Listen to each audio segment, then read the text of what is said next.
മിണ്ടാതിരിക്കാം. അമ്പിളി പോയി ചായ എടുക്ക.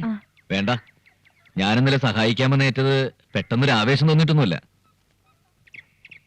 പഠിക്കാനുള്ള കഴിവ് എല്ലാവർക്കും കിട്ടിയെന്ന് വരില്ല. അതൊക്കെ ഒരു യോഗ. കഴിവും സാഹചര്യവും ഒത്തുവരണമെന്നില്ല. സാഹചര്യം ഞാൻ ഉണ്ടാക്കാം. 8ാം ക്ലാസ് വരെ പഠിച്ച എനിക്ക് അമ്പിളി തുടർന്ന് എന്ത് പഠിക്കണമെന്നൊന്നും പറയാനറിയില്ല. അത് തീരുമാനിക്കേണ്ടത് അമ്പിളിയാ. പണവും ഇല്ല എന്ന് വിചാരിച്ച ഒന്നിനൊരു പരിധി നിശ്ചയിക്കണ്ട. എന്താ പഠിക്കേണ്ടതെന്ന് വെച്ചാൽ പറയാം.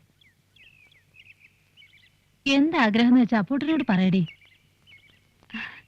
ചേച്ചിക്ക് മെഡിക്കൽ എൻട്രൻസ് എഴുതണമെന്നാ. കിട്ടിയ MBBS-ന് കിട്ടുമല്ലോ. താമരക്കുളത്തൊരു ഡോക്ടർ ഉണ്ടാവുകയെന്ന് വെച്ചാ വലിയ കാര്യമല്ലേ. അമ്പിളിയുടെ പഠിത്ത കാര്യത്തെ പറ്റി ഓർത്ത് ചേച്ചി മനസ്സ് പുണ്ണാക്കണ്ട. അപ്പൂട്ടനാ ഏറ്റിരിക്കണത്. അപ്പൂട്ടനെ ഏറ്റാ അറിയാലോ. ഇത് കുറച്ച് പണമാ. ഇതിനൊക്കെ എത്രയാ ചെലവാവുക എന്ന് എനിക്ക് വലിയ തിട്ടമില്ല. പറഞ്ഞാ മതി, എത്തിച്ചോളാം.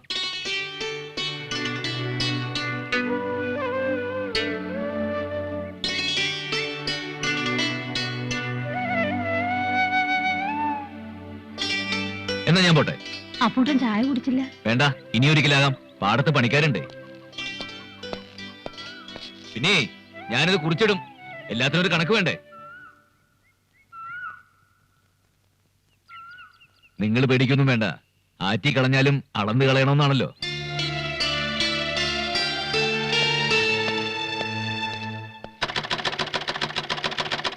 അപ്പൂട്ടനോടുള്ള കടപ്പാട് ഒരിക്കലും മറക്കരുത് മക്കളെ. സ്വപ്നത്തിൽ പോലും വിചാരിച്ചില്ല ഇങ്ങനെയൊക്കെ സംഭവിക്കുമെന്ന്. 10ാമതീയത്തിൽ ജനിച്ച കുട്ടിയാ നീ. വലിയ കീർത്തിമതിയാവൂന്നാ രാമേന്ദ്ര പൊതുവാൾ പറഞ്ഞിരിക്കുന്നെ. ഇപ്പൊ അത് സത്യമായില്ലേ? ആയിട്ടില്ല. എൻട്രൻസ് കിട്ടണ്ടേ അമ്മേ? നാട്ടുകാർ മുഴുവൻ ഇപ്പൊ അറിഞ്ഞിട്ടുണ്ടാവും. ദേ, വെറുതെ ഞങ്ങൾക്ക് നാണക്കേടുണ്ടാക്കരുത് കേട്ടോ. ഞാൻ തന്നെ ഇവിടെ ടെൻഷൻ അടിച്ചിരിക്കുക. വെറുതെ വേണ്ട കേട്ടോ ചിന്നു. നിന്നെ പോലല്ല അവള്. പഠിത്തത്തിൽ മാത്രം അവളുടെ ശ്രദ്ധ.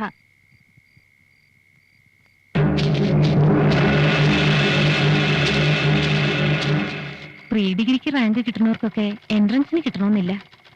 കഴിഞ്ഞ വർഷം ഞങ്ങളുടെ കോളേജില് കഷ്ടിച്ച് ഫസ്റ്റ് ക്ലാസ് വാങ്ങി അപർണയ്ക്ക് കിട്ടി. ഫസ്റ്റ് റാങ്ക് മേടിച്ച കുട്ടിക്ക് കിട്ടിയതുമില്ല. ഭാഗ്യം കൂടി ഉണ്ടാവണം.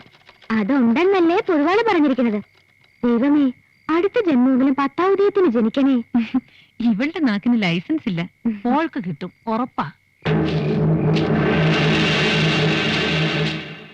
10,000 ഒന്നും ഇപ്പൊ വേണ്ടായിരുന്നു. കോളേജിൽ ചേരുമ്പോഴല്ലേ പണത്തിന്റെ ആവശ്യം വരിക. എന്നാ ആ മൂസാക്കയുടെ കടമൊന്ന് വീട്ടിൽ കൂടെ അമ്മേ. അയാൾ എത്ര നാളായി ചോദിക്കുന്നു. മൂസാക്കയുടെ കടമൊക്കെ ഞാൻ വീട്ടിക്കോളാം. കഞ്ഞിക്ക് മുട്ടിയാലും ഇവളുടെ പഠിപ്പിനല്ലാതെ അപ്പൂട്ടൻ തന്ന പണത്തിൽ നിന്ന് ഒരു ചില്ലി കാശ് പോലും ഞാൻ എടുക്കില്ല. അത് ദൈവദോഷ.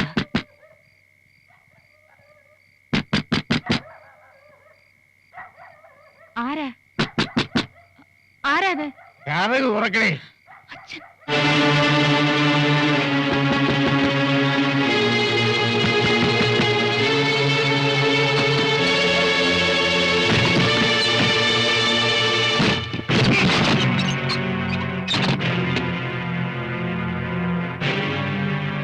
എന്താടി അമ്മയും മക്കളും കൂടെ ഒരു ഗൂഢാലോചന? അറിഞ്ഞോ, നമ്മുടെ മോക്ക് റാങ്ക് കിട്ടി. അറിഞ്ഞു. അവളെ തുടർന്ന് പഠിപ്പിക്കണമെന്ന് തീരുമാനിച്ചു. അപ്പൂട്ടൻ അല്ലേ? വേറെ ഒരു കാര്യം അറിഞ്ഞു. അപ്പൂട്ടൻ കുറെ പണം തന്നു.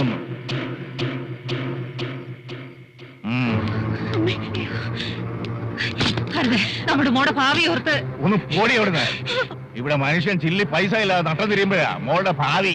ഇന്നത്തേത് കഴിഞ്ഞ് മതി. നാളെ ഞാനത് തരില്ല. വിടേ. ദൈവത്തെ ഓർത്ത് ഉപദ്രവിക്കരുത്. നിങ്ങളോ 10 പൈസ തരില്ല. മറ്റുള്ളവര് സഹായിക്കുന്നൂടെ ഇല്ലാതാക്കരുത്.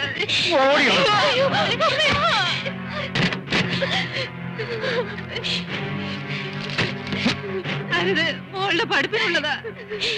ഓ, നിന്റെ മോള് പഠിച്ചങ്ങ് കളക്ടറാവാൻ പോവല്ലേ? ഇതിനുള്ള പഠിപ്പൊക്കെ മതി. പിന്നെ സഹായവും കാര്യവും കൊള്ളാം. മാനം മര്യാദയായിട്ട് ജീവിച്ചോണം, അല്ലെങ്കിൽ രാവണിയുടെ വിധം മാറും. ആ,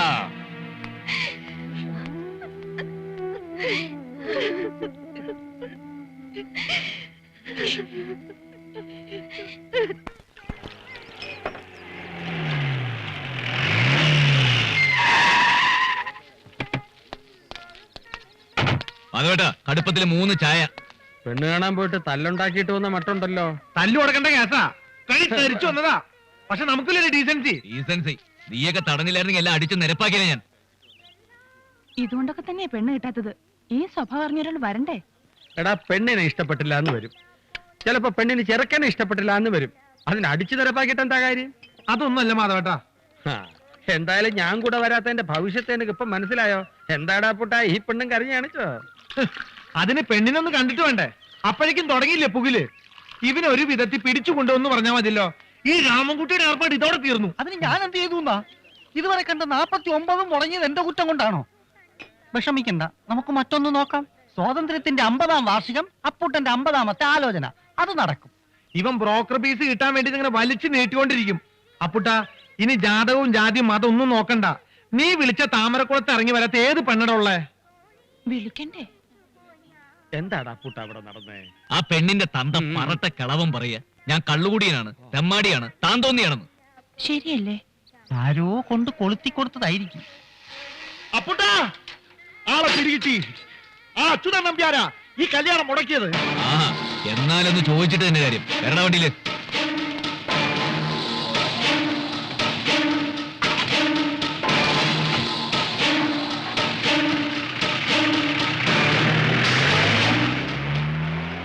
ആ, ഇന്നത്തെ ഒഴിച്ചിലിനുള്ള വകയായി.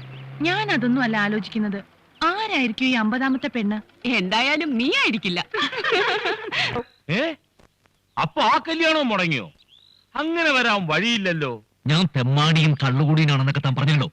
പറഞ്ഞതിനെന്താ? നീ കള്ളു കുടിക്കില്ലേ? അത്യാവശ്യം തെമ്മാടിത്തരവും കയ്യിലില്ലേ? അന്ന് നീ സ്റ്റേജ് വെച്ച് പ്രസംഗിച്ചതെന്താ? നമ്പ്യാർക്ക് പണമുണ്ടായാൽ പട്ടിക്ക് രോമം കിളുത്ത മാതിരിയാണെന്ന്. പൊന്നും മോനെ, അതിനൊരു തിരിച്ചടി ഞാൻ തരണ്ടേ? കല്യാണം ഞാൻ മുടക്കിയതാ. നമ്പ്യാരെ വാക്കിനും നാട്ടാറ് വിലകൽപ്പിക്കുമെന്ന് നിന്നെ ഒന്ന് ബോധ്യപ്പെടുത്തണ്ടേ? ചേറ്റ്, തന്നെ ഞാൻ ബോധ്യപ്പെടുത്തി തരാടോ. തന്റെ മകനൊരുത്തിന് അമേരിക്കയിലുണ്ടല്ലോ, അവന്റെ കല്യാണം നടക്കുന്നു കാണട്ടെ. ഈ പഞ്ചായത്ത് എന്നല്ല, ജില്ലയെന്നല്ല, ഈ സംസ്ഥാനത്ത് നിന്ന് അവൻ കിട്ടൂല. അവന്റെ കല്യാണം നടക്കുന്നത് നമുക്കൊന്ന് കാണണമല്ലോ. ആ ഇപ്പഴേ അടിച്ചേക്കാ പുട്ടാ. നമ്പ്യാരുടെ മോ അമേരിക്കയിൽ ഒരു മദാമെ കെട്ടിയെന്ന് ചായക്കട വരുന്നവരോടൊക്കെ ഞാൻ പറഞ്ഞോളാം. മദാമനെ കെട്ടിന്ന് മാത്രല്ല, സ്ത്രീധനായിട്ട് എയ്ഡ്സും കിട്ടിയിട്ടുണ്ടെന്ന് പരസ്യപ്പെടുന്ന കാര്യം ഞാൻ ഏറ്റു. എരപ്പകളെ, നിനക്കൊന്നും നമ്പ്യാരെ ശരിക്കറിയില്ല. അറിയാടോ, നല്ലോണം അറിയാം. പണ്ട് തന്നെ കാരണവന്മാര് കൊട്ടാരം വീട്ടിലെ പണിക്കാരായിരുന്നു എന്ന് കേട്ടിട്ടുണ്ട്. അന്ന് ഇലയിൽ പൊതിഞ്ഞുകൊണ്ട് വരുന്ന ചോറ് കഴിച്ച തന്നെ ആളായതെന്നും കേട്ടിട്ടുണ്ട്. ആ കൊട്ടാരം വീടിനെ പറ്റി ഒരു അക്ഷരം പറഞ്ഞാലുണ്ടല്ലോ. നീ എന്താ ആളുകളെ കൂട്ടി വന്ന് ഭീഷണിപ്പെടുത്തുക? ഇതൊരു മുന്നറിയിപ്പ് മാത്രം. ഇനി അപ്പൂട്ടനെ പറ്റി അപവാദം പറഞ്ഞു കിടന്ന കോഴിക്കാടന കോഴിമുട്ട പൊരിക്കുന്ന പോലെ പൊരിക്കും ഞാൻ.